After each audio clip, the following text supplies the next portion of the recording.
Jangan tanya-tanya lagi kenapa nggak tolak. Sekarang ini ada konglomerat muda, grosir handphone terbesar. Ini udah dibawa tuh, keluar, kasih dia, mau kasih duit dia. Dia tuh lihat tuh, dia tuh jam tangannya itu 10 miliar tuh. Lo lihat tuh, terima dia. Nah, aku pegang dulu. Kau terima dikasih duit nih. Ini tuh dah. Ini nggak ada maksud apa-apa ya.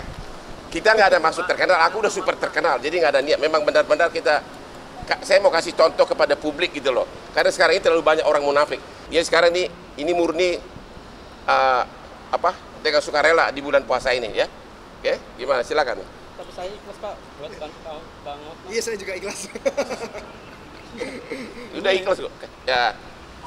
Kantongin dulu. Kantongin dulu. Kantongin ntar hilang. Kantongin dulu. Aduh, cukup. Ini gua masukin. Lu ulang lagi. Kemarin juga lu tolak uang gua. Ini gua masukin nih.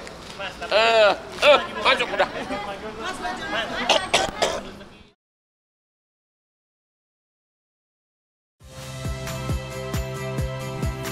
Saya Harjuno Pramendito. Saksikan program-program Kompas TV melalui siaran digital, pay TV, dan media streaming lainnya. Kompas TV, independen, terpercaya.